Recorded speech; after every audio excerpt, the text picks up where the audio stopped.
Positividad realista. Hoy vamos a hablar sobre esa idea, sobre esos imaginarios de hay que ser positivos, sé positiva, échale ganas. Y la idea es que podamos reflexionar, deconstruir y construir justamente eso de ser positivos de una manera realista.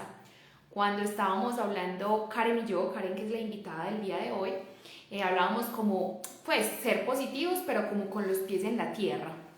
Porque a veces pensábamos, en esos imaginarios que les contaba, como que el ser positivo es algo, pues, muy volado. Esa es como la palabra. Así que les doy la bienvenida, porfa compartan este live, los corazoncitos hacen que llegue a más personas que pueden estar necesitando justamente esta información para su corazón. Le voy a dar la bienvenida a Karen Valeta, es psicóloga. Me gusta mucho de Karen que ella se nombra como psicóloga feminista, pero también habla de psicología disruptiva. Eso me parece supremamente valioso, supremamente potente, porque justamente en este proceso del ser hay que romper con un montón de asuntos. Así que hoy desde la terapia holística, desde lo que yo soy, desde lo que yo sé, desde el trabajo social, desde la psicología y desde nuestros corazones realmente vamos a construir. Cualquier duda, inquietud que tengan pueden comentar de manera que a medida que vayamos conversando Karen y yo en el chat podamos integrar esas voces de ustedes. Así que le voy a dar la entrada. Porfa, me confirman quienes estén conectaditos si me están escuchando bien, si se está viendo bien. Ya voy. Ahora sí. Hola, ahora sí. Hola, Lu, ¿cómo estás? ¿Me escuchas bien? Sí, te escucho bien.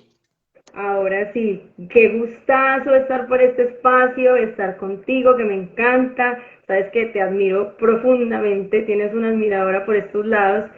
Y nada, esperar que este espacio nos lo disfrutemos bastante porque, bueno, como tú decías, aterrizar varias cositas importantes.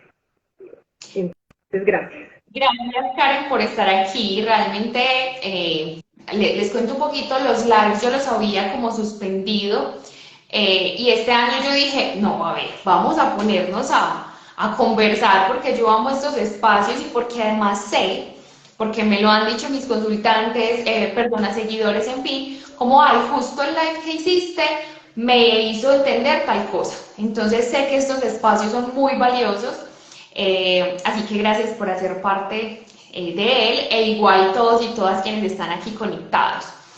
Eh, bueno, Karen, contanos un poquito de quién sos vos, qué hace tu movimiento, qué es tu marca, como para que contextualicemos desde dónde vamos a hablar un poco acá. Bueno, mi nombre es Karen Valeta, yo soy psicóloga clínica, me baso mucho en el enfoque cognitivo-conductual, tengo esa mirada que me invita un poco a ver la realidad del ser desde 5 componentes fundamentales: el pensamiento, la emoción, su conducta, su entorno, ese entorno entendiendo personas, situaciones y sus sensaciones físicas. ¿Para qué? Primero, para trabajar en eso que le está causando malestar, situaciones disfuncionales que son aprendidas generalmente en la infancia y que muchas veces no sabemos cómo tramitarlas, para poder reaprender y ajustar, canalizar básicamente durante, si hablamos desde la parte individual, esas situaciones que no están tan ajustadas. Entonces, básicamente, desde esa mirada y desde las epistemologías feministas y desde los feminismos, porque es incorrecto no llamarlo en plural, sino en singular, llamarlo en singular sería incorrecto, lo plural es lo que nos invita a ver otras miradas, empezamos a entender esa conciencia feminista, y es desde una parte muy particular. Muchas de las consultantes, yo atiendo hombres, mujeres, personas no binarias, pero básicamente muchas de las consultantes mujeres llegaban con un común denominador y un discurso que era muy individual. Por ejemplo, desde una situación donde me estoy sintiendo mal, y siento ciertas situaciones, pero detrás de ese discurso había una autoevaluación que compartía un tema más constructivo social. Entonces ahí la importancia de ver desde las gafas, desde el feminismo y desde esa otra mirada interdisciplinaria e interseccional, que no somos una persona desde lo individual y ya, sino que el componente social y el contexto de la persona es la que nos invita pues como a ver de una manera diferente. Adicional a eso, Movimente es el lugar, es el espacio, es la iniciativa donde vibro y vibran otras profesionales que van a ir también sumándose, que tienen esta mirada, o trabajamos en red, y es con eso, para expandir lo que desde Karen, desde Movimiento no puede llegar, porque también hay límites, que hayan otras conexiones bastante importantes y ser muy conscientes de eso. Entonces Movimiento es eso, es una marca muy amplia, trabajamos para empresas, trabajamos para personas, tenemos una línea que se llama Espejuelas. Aquí el spoiler que ya pronto va a salir. Espejuelas es nuestra red de salud mental que le llega a más mujeres y a más personas que no pueden acceder a la salud mental. La salud mental es muy costosa en Colombia y nosotros necesitamos, claro, termina siendo un lujo, un privilegio, y solo unos pocos terminan accediendo o terminando un proceso a medias porque no hay cómo pagarla. Entonces Espejuelas nos invita a eso, a tocar puertas para que personas empiecen a adoptar movimientos y empezar a darle una apuesta bien interesante a eso.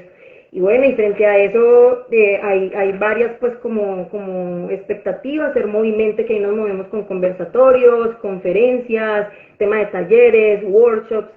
Son formas de que nosotros veamos que la salud mental no llega a unos pocos, sino que hey, podemos llegar a más gente. Eso, y que la salud mental no es, justamente hoy estaba haciendo para las prácticas sobre rutas de atención en salud mental, y me metía a las páginas básicas y a veces no está ni el teléfono. O sea, incluso es difícil de acceder a la información. Entonces, me parece muy bonito porque yo soy partidaria de todo esto que hacemos acá. Pues digo hacemos, es como todo esto que desde lo holístico y también desde el trabajo social aportan a la salud mental, porque justamente lo que en mi parte personal, como de mis intencionalidades, está es como esa interdisciplinariedad, ¿cierto? Hay cosas que a mí los ayuyos no me dan, o sea, y yo soy muy responsable como, bueno, muy rico y todo, súper que hagamos la organización energética, pero súper que vayas a terapia psicológica, ¿cierto? Entonces, me parece muy bonito que podamos trabajar este tema de la positividad, porque claro, hay una idea de échale ganas, no, pero ser positiva para que las cosas cambien. Y no quiere decir que ser positivo no sirva si eres positivo, no. Pero es como cojamos eso con pinzas, porque a veces esa presión de ser positivas antes nos hunde, ¿cierto? Claro, Entonces, claro, dale. cuéntame.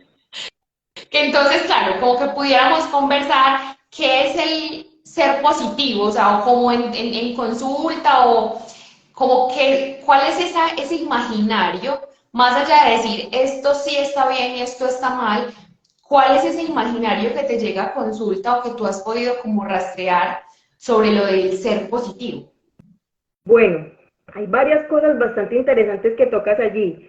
Voy a ir desglosando poco a poco.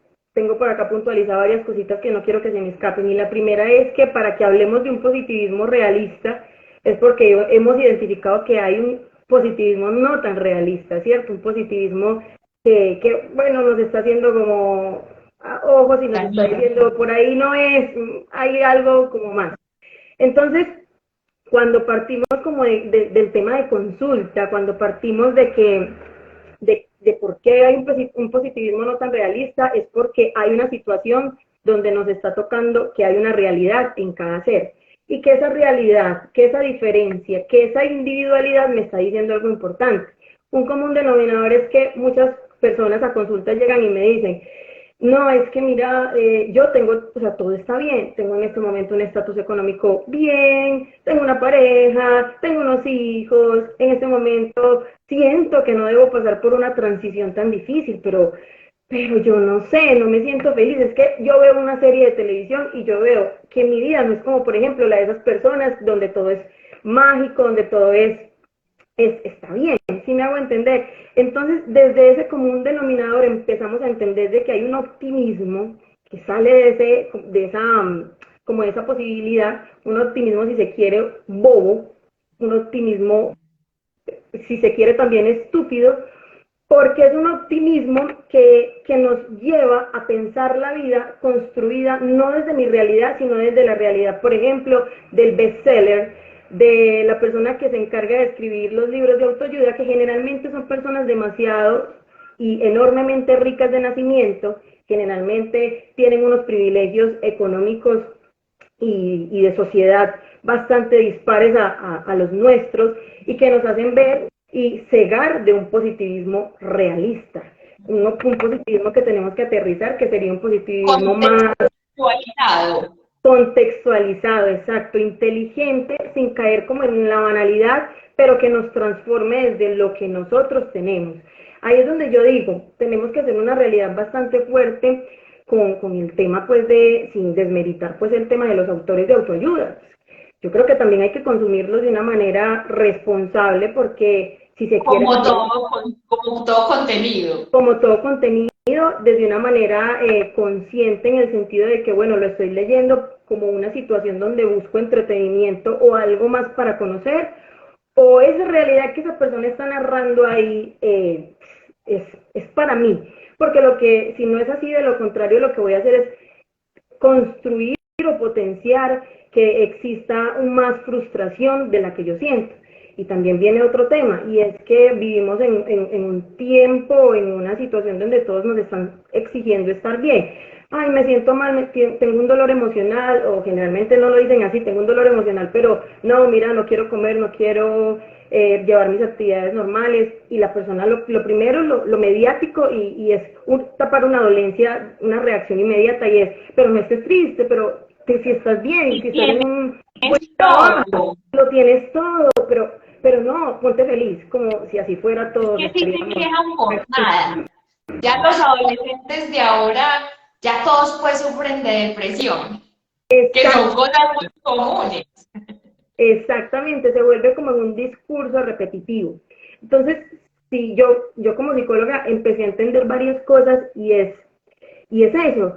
Si lo hablamos desde una parte teórica, si existen personas con una tendencia que tiene que ver con tendencia a la depresión, una tendencia a ciertas problemáticas, eventos o patologías, también hay personas con una tendencia al optimismo y está bien, ¿cierto? Porque si existe y se da de una manera genuina, no pasaría nada, pero también es el sentido de que yo como persona real, hasta qué punto determino que el malestar que yo tenga lo debo potencializar con estar bien, con hacer lo que, por ejemplo, el influencer hace en redes sociales, por ejemplo, mindfulness, yoga, tener un tema de una actividad donde tiene todo preestablecido sin pensar que, bueno, y el trabajo y las demás problemáticas que hay a lo largo de la vida. Es básicamente como partir de esa generalidad. Y que incluso yo siento que con todo este tema de salud mental me ha parecido muy teso porque puede que sí te guste el yoga o puede que sí te guste muchas de estas Uh cosas, -huh, ¿cierto? Pero también cuando hay una resistencia o es que yo lo llamo como un letargo, pues pucha, es que no me da, por más que quiera levantarme a eso, no me da. Por más que hay una ansiedad o un montón de asuntos justamente propios de una falta de salud mental que se oponen a cumplir esos estándares que incluso para ti pueden ser buenos, ¿cierto? O sea, como que pueden ser prácticas de autocuidado, pero, y lo relaciono con lo que mencionabas ahorita, no, es que yo tengo, se me dificultan, no estoy comiendo como siempre lo he hecho, Algo muy común, Karen, también, no sé si a ti te aparece en tus consultas, el dormir. Ujú, Ah, no, es que yo llevo meses durmiendo muy mal, años. sí, Yo nunca sí, descanso o vivo durmiendo. O sea, como que prestarle atención a un montón de... Sí, puede que esas otras cosas estén bien, sí, pero en esos micro detalles está bien estar mal, pero es importante darte cuenta ujú, que hay algo que está chueco ajá. para poder darle solución y que va mucho más allá del échale ganas. Pero es que ten fuerza de voluntad. Es que tú siempre le ves el pero a las cosas, va mucho más allá. Exacto, va muy de la mano con lo que estás diciendo y es esa, como esa carrera de gestionar en positivo lo mal que me siento y lo que hago es perpetuarlo, ¿cierto? Perpetuar es básicamente eso. Me estoy sintiendo mal, lo primero, no, pero siéntete bien, pero tienes que hacerlo de esta manera. A mí me sirve hacer esto. Y hay que entender que, por ejemplo, en consulta, y lo que tú dices que es muy valioso de, bueno, llevo tanto tiempo sin dormir y lo he normalizado tanto, que de alguna manera me causa malestar ciertas acciones que estoy haciendo, pero no me he podido, no tengo la capacidad en el momento de tener una dimensión más cercana de lo que siento y pienso. Entonces, ahí es donde uno en consulta como terapeuta, como psicólogo, empieza a mirar otras aristas y es que si a un 70% de la gente le funciona el tema de un protocolo racional estándar, como es cuando una persona llega a consulta generalmente por una situación donde hay un estrés superior, una ansiedad superior y que, no, que pues dentro de un estándar y una media está dentro de un porcentaje al 5%, donde es una ansiedad manejable, donde entre el 70% de las personas a las que se les puede aplicar esa estrategia técnica y le va a funcionar, por ejemplo, que llegue, no, me estoy sintiendo mal, no tengo problemas de concentración, entonces digamos que podemos contrarrestar con técnicas que puedan potenciar la concentración, que puedan potenciar ciertos malestares que tiene, pero hay un 30%, también hay un 40% que queda por fuera, que puede llegar con un umbral de ansiedad o estrés superior, que lo que pueda encontrar positivo de pronto en un mindfulness en ese momento no le va a servir para nada porque mira, ni siquiera soy capaz de concentrarme en la actividad que estoy haciendo, ni siquiera puedo frenar mis pensamientos con esta parada de pensamientos, ni siquiera puedo sentarme a hacer una respiración diafragmática.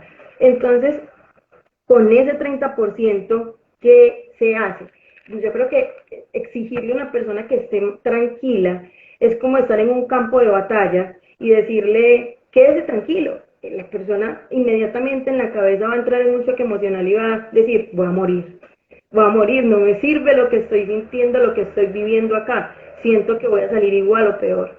Entonces, siento que desde esa parte y frenar ese bucle de más de lo mismo, donde entra la dificultad en cotidiana, donde nosotros como seres somos, como ese dicho popular, una de cal y una de arena, por ejemplo. Y es que eh, somos un montón de momentos no tan buenos salpimentados con una que otra cosita buena, ¿cierto? Y dentro de nuestra realidad es poder entender cómo esa información como me llega y yo como no freno el malestar y me permito también vivirlo. Y no frenar el malestar con más de lo mismo, que si estoy mal voy a pensar en otra cosa, voy a poner Netflix, no voy a frenar el pensamiento, pero termina la película que estoy viendo y digo peor. No, voy a hacer esta técnica de respiración porque mi amiga X lo está haciendo y la hago, pero siento que terminé y estoy peor.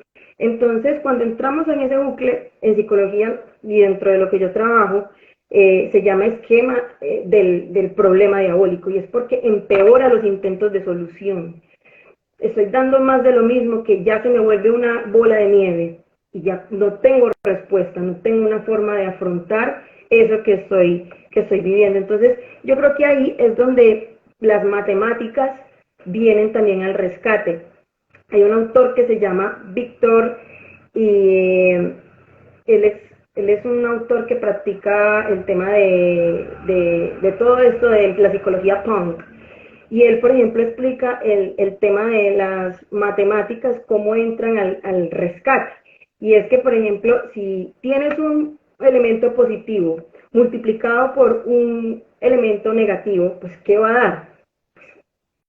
Va a dar, en este caso, si tienes uno positivo y lo multiplicas por un positivo, perdón, va a dar positivo, ¿cierto?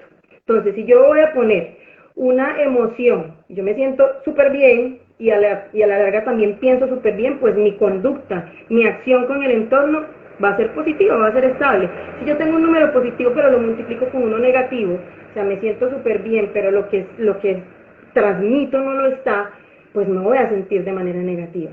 Y ahí es donde también empezamos a mirar que si un elemento, si sumo uno negativo con uno negativo, va a dar positivo. Y es que lo que yo siento en este momento, si yo me siento mal, pues lo lógico no es de manera violenta colocar una estrategia buena, así sin entender lo que estoy entendiendo, lo que estoy sintiendo, perdón, porque no va a tener un horizonte donde sea compatible, me va a sentir peor. Entonces, la invitación también es esa. Nosotros cuando tenemos un estado de felicidad no lo frenamos, ay, no, no quiero sentir esto ya, sino que la dejamos pasar y es algo momentáneo. Lo mismo pasa con el malestar. La idea es que alcemos la mano también cuando nosotros tengamos algo y lo expresemos, porque de nada sirve quedarme también con el malestar y ni siquiera saber cómo actúo. Pero también cuando yo lo pongo afuera, también cuando yo lo manifiesto y puedo buscar las rutas adecuadas, puedo contrarrestar y minimizar muchas otras cosas. Con eso, Karen, me parece muy bello porque, o sea, yo siempre o sea, yo siempre digo que los cuatro pilares de mi terapia son autoconocimiento, armonización energética, sanación emocional y conexión espiritual. Y siempre va a estar el autoconocimiento porque es que de nada sirve que yo aquí como ayuyo, como terapeuta te diga, no, tales chakras están bloqueados, si no estamos reconociendo la fuente o la raíz realmente de eso que está haciendo que esa energía se bloquee. Pues pensando pues como en términos de este lado, pero como cuando yo no soy capaz de reconocer es que estoy mal, ¿cierto? Que a veces también lo relaciono con algo de la algofobia, que es esa fobia al sentir mal, o sea, a que otro esté mal, a que, entonces, porque no sabemos qué hacer, ¿cierto?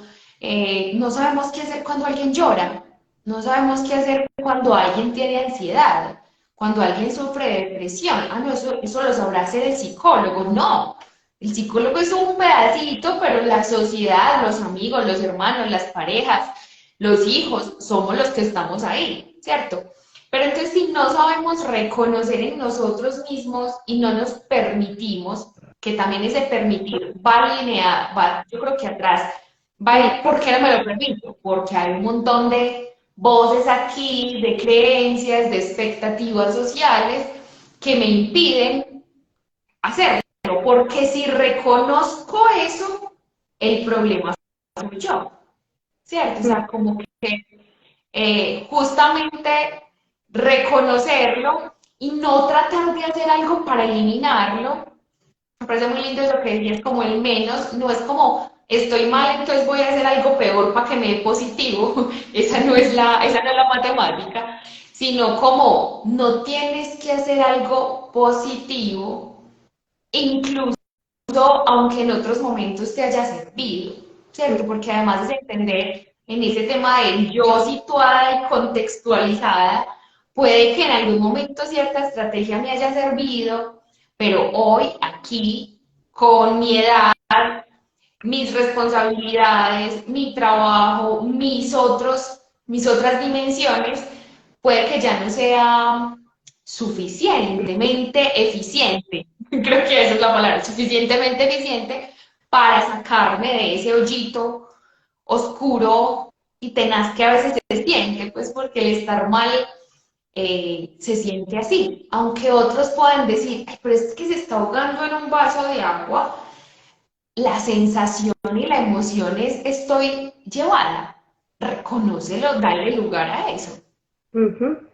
Sí, eso es súper vital lo que mencionas y es porque viéndolo desde muchos pilares y desde muchas acciones, obviamente nosotros terminamos siendo, obviamente, responsables de nuestro sentir, pero como sociedad somos también responsables también de lo que queremos fomentar en el otro, y es por ese afán, como lo mencionaba ahorita, de seguir perpetuando lo que a mí me sirve o lo que me funciona, lo minimizo y lo invalido frente a lo que el otro puede estar sintiendo. Y es eso, es también nosotros aterrizar esa realidad, esa experiencia, esa problemática a la necesidad que tengo en el momento, a lo que vivo en el momento y el cómo yo puedo accionarlo en el momento.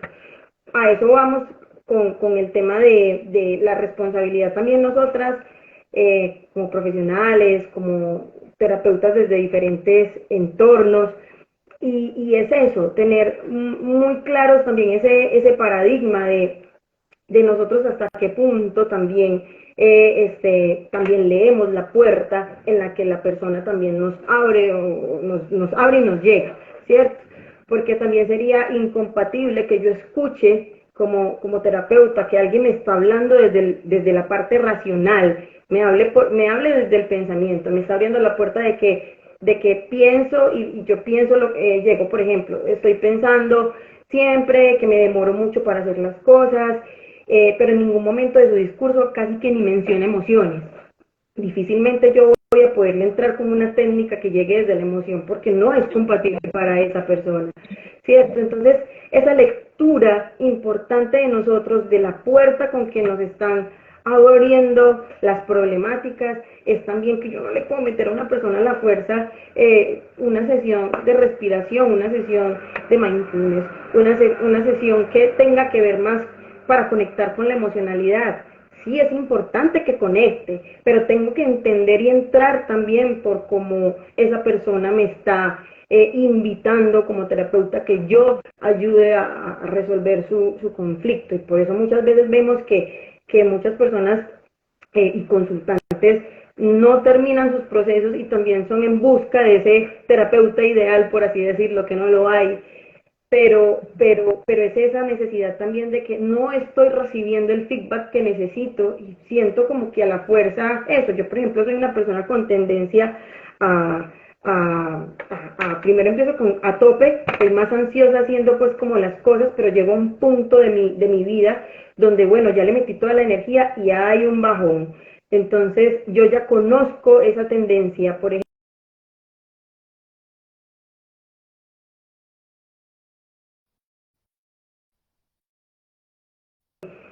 teniendo, no a la fuerza. Lo mismo le pasa a los consultantes, no podemos dentro de esa corriente que desde más o menos desde los 2000 al 2018 hay una tendencia desde la psicología positiva a eso, de que todos desde manera también dentro de nuestros procesos la tengamos ahí como de la mano y incluir que el pensamiento, las afirmaciones positivas, hasta qué punto una afirmación es positiva y es compatible si nada más se queda en afirmación positiva, ¿cierto?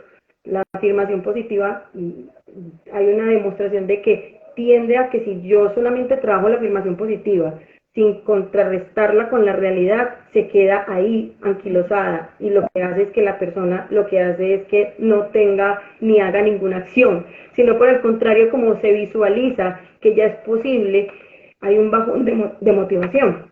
Entonces, si yo la complemento con que tengo que mirar la realidad de esa persona y a ver cómo lo hago, pues evito que se quede como esas recetas de cajón.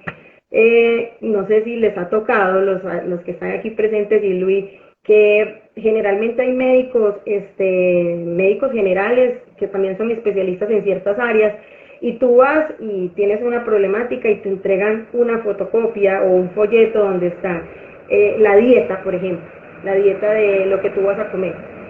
Y a la larga me causa mucha risa porque se haga que esa dieta de ese médico que donde yo estoy yendo, por ejemplo, de manera particular, se ajusta a mi realidad. es que es tan cuadriculada que ni siquiera se logra hacer, queda ahí, porque primero muchos alimentos, quizás si es una persona promedio, muchos alimentos son tan costosos, por ejemplo, que ni siquiera se le alcanzan a consumir. Y eso es donde nosotros tenemos que cuestionarnos, si en psicología, si en trabajo social, si como terapeutas desde las